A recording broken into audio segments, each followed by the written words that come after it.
CC family, Christina Villena again, here with your Wednesday midweek devotion. So I've been talking about fighting the good fight of faith and keeping your eyes lifted up and looking from the place where you're at.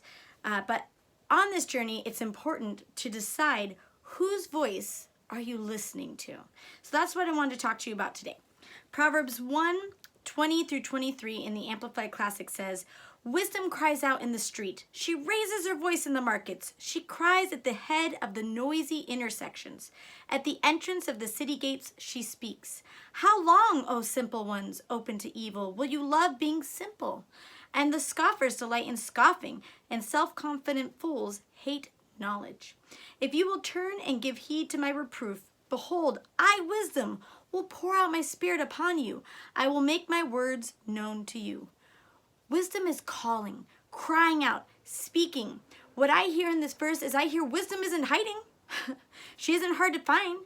She's standing at the crossroads, at these intersections. She's where we are, and she's shouting out at us. Proverbs 8:1-3 says, "Does not skillful and godly wisdom cry out, and understanding raise her voice? On the top of the heights beside the way where the paths meet stands wisdom, skillful and godly. At the gates of the entrance of the town, at the coming in at the doors, she cries out." Wisdom is definitely not hiding. She's screaming at us. She's where we are. Verse 5 says, "O you simple and thoughtless ones." And back to Proverbs 1:22, it says, "O simple ones, will you love being simple?" When you look up the word simplicity, one of the definitions is easily fooled. So when she's saying, "Oh, simple ones, will you love being simple? How long will you be easily fooled?" is what they're saying there. You also get the definition, and I found this interesting, open-minded. That one stuck out to me because there's a lot of that in our world and culture right now. You get a lot of, well, you need to keep an open mind. You need to be open-minded. You need to be open to everyone and everything, to every school of thought. But as a child of God, we are not to be open to just anyone and anything and everybody. We are to be lovely and kind and respectful to everyone and everybody, but we don't have to be open to everything the world has for us. And again, I come back to my favorite word ever, which is focus. What is flooding into your eyes, into your ears, into your heart? What is soaking up your time? Because what you're feeding on to some degree is what you're opening yourself to. It's that open-mindedness. That's why back in Proverbs 1:21, it says, "Wisdom is crying out at the noisy intersections." An intersection is a crossroad.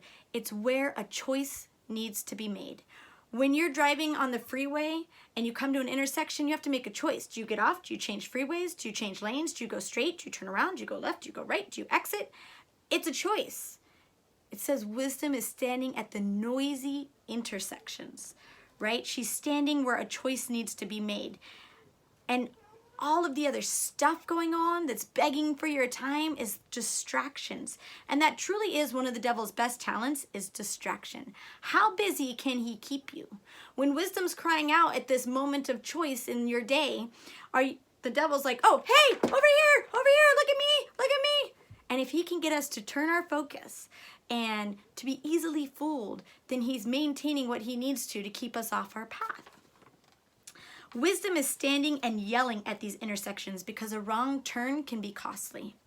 It adds more time to your trip. It can take you on a path towards danger. It has consequences. When you make wrong turns and bad turns, there's consequences. Growing up in LA, there were times as I got older and I got my driver's license that I would drive into LA City, and I was told all the time, know where you're going, because if you exit the wrong exit, you're going to be in an area you don't want to be that will have consequences. And there were people in my life who made wrong exits down there and got into a whole lot of trouble. So sometimes wrong turns can lead to severe consequences. It's like following a GPS or getting bad directions. Psalms 1:1 says, "A blessed man is the man who walks and lives not in the counsel of the ungodly, following their advice, their plans, and purposes." Don't be open to everything and everyone. There is bad counsel. It says, do not live in the counsel of the ungodly. Don't follow their advice, their plans, or their purpose. In other words, don't take the wrong path. Be careful who you're listening to. Proverbs 4:20 drives us home with a little bit more of a focus, where God says, "My son, attend to my words, consent and submit to my saying." What is he saying? He's saying, pay attention to my words. Focus. Tune into the voice of your shepherd. That's what he's saying. A good example of shepherd, I'll get to, but an example of a child in a crowd. I have children, and in a mass crowd of kids, you can hear your kid's voice. You can hear your spouse's voice. Why? Because you have a relationship with them. So in a room of people, you hear someone say, "Mom," you immediately know which one of those was your kid.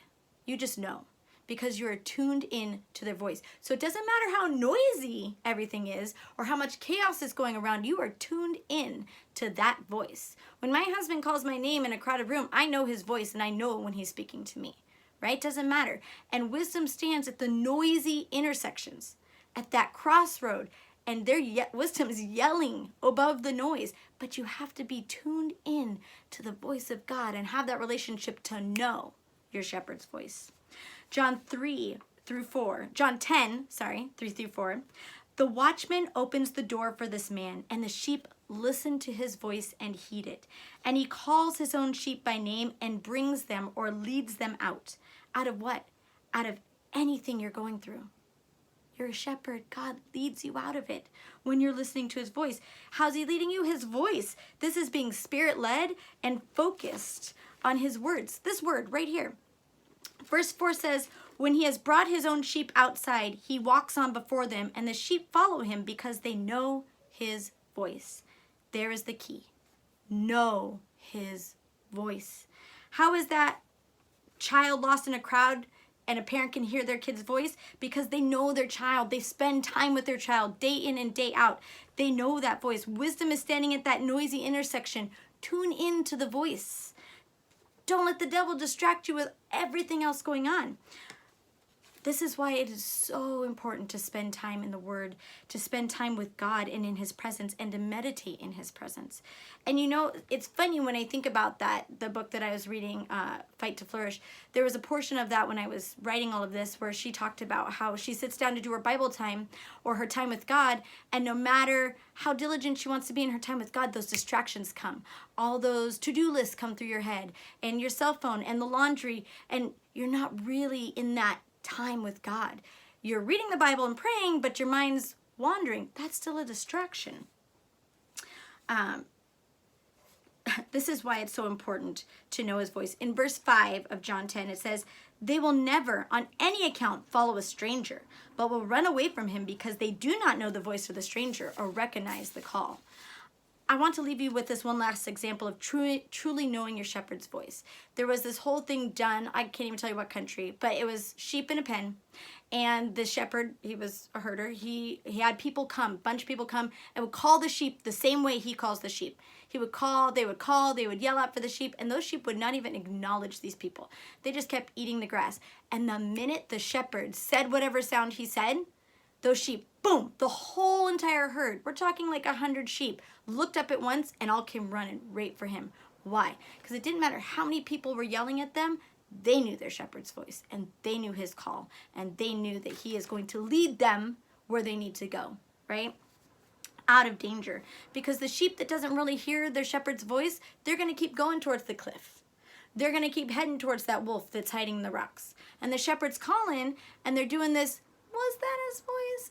Was that God's voice? Was it not God? I don't know if that was God's voice. Those are not good moments to be in.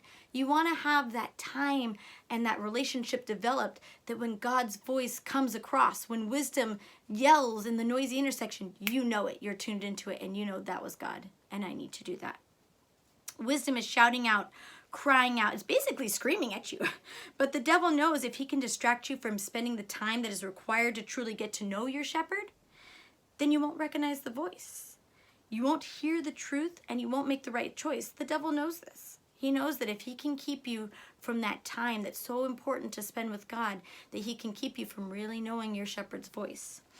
I want to encourage you this week to make the time to get unbusy. I mean, we're all busy, but if you really think about it, you can truly carve out time each and every day where it's just you and God.